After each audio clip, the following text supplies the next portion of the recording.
All right, in this video, we want to talk about the reciprocal trig functions. And so basically what happens is we're familiar with sine, cosine, and tangent, but there's three more trig functions that we need to discuss. And the first one is cosecant. We would spell that. Cosecant is the reciprocal of sine. So 1 over sine is cosecant. So if sine of theta is equal to opposite over hypotenuse in our right triangle, then cosecant of theta is going to be hypotenuse over opposite.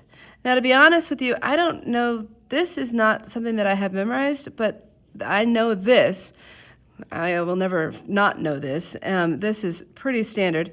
And so then I just find the reciprocal. I just flip this over. So if 1 over sine is cosecant, then sine is equal to 1 over cosecant of theta.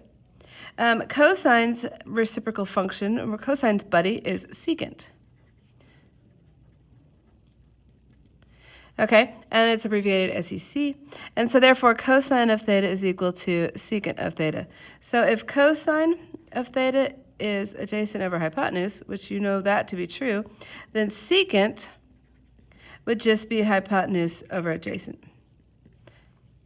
Okay, tangent has a buddy that's cotangent. And so then tangent is equal to 1 over cotangent theta.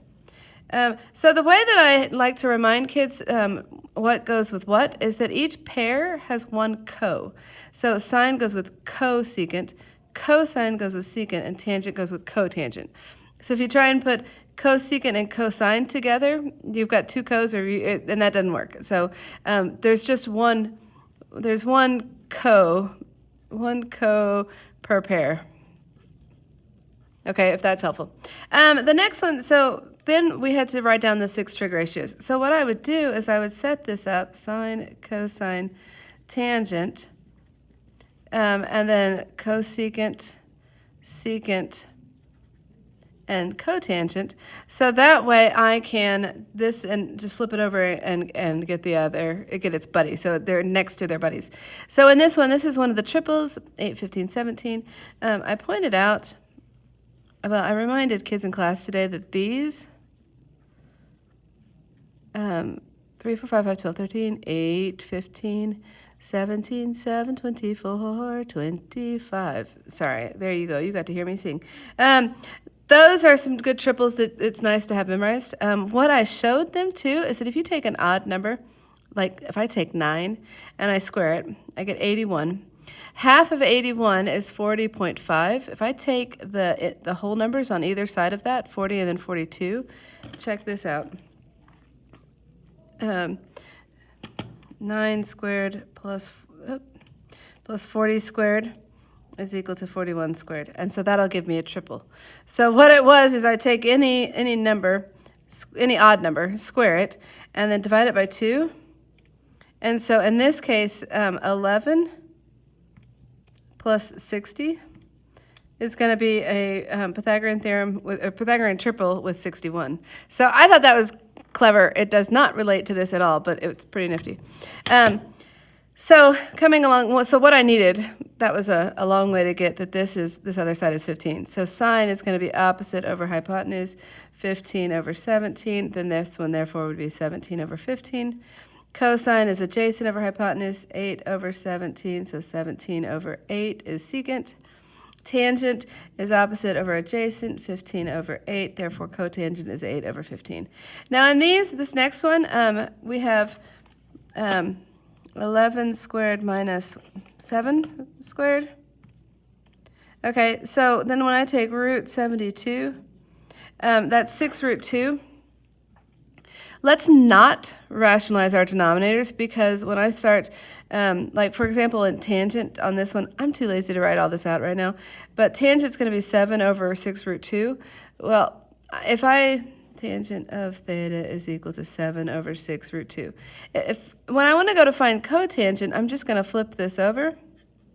If I rationalize the denominator, then when I flipped it, I'd have to re-rationalize the denominator. It's just kind of annoying. I would say rationalize when it's a 30, 60, 90 or a 45, 45, 90. The special rights always rationalize. These you don't have to rationalize.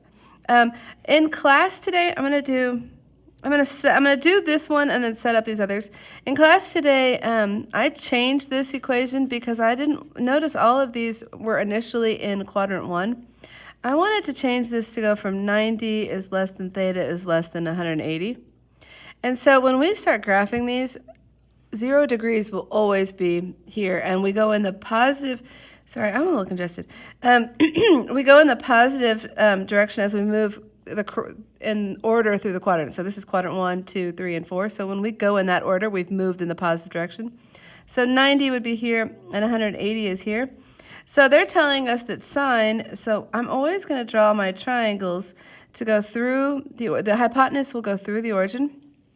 I want to make sure I'm in the correct quadrant, but I don't really care if I'm drawn to scale, because sine 20, opposite over hypotenuse.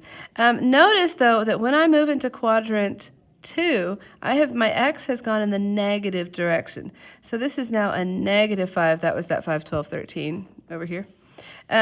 And so now when I go to find sine, cosine, sorry, I'm going to have to write small, tangent. Cosine, sine was at 12 over 13. Sure enough, 12 over 13, it better match that. Cosine is a negative 5 over 13.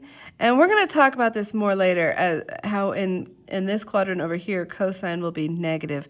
Tangent is a negative 12 over 5.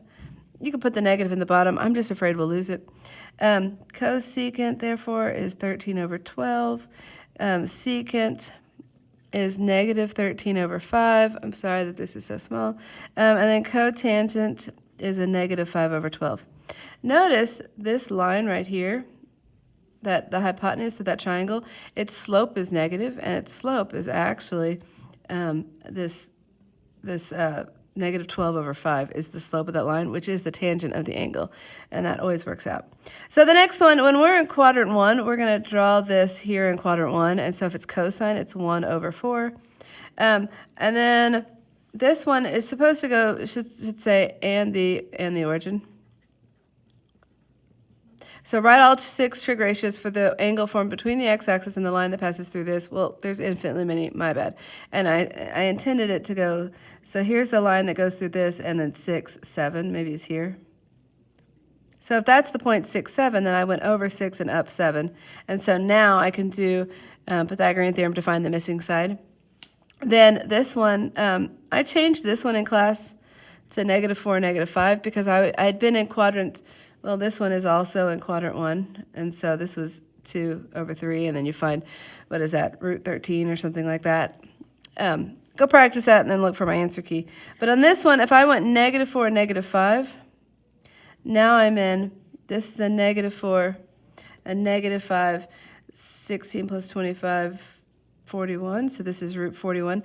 Make sure that the hypotenuse, when you put them, if you put them in the correct quadrant and you make sure that when I went in the negative x and the negative y, those stayed negative, if my hypotenuse always stays positive, then all of my sine, cosine, tangent, and everything will be the correct SIGN, the correct sign.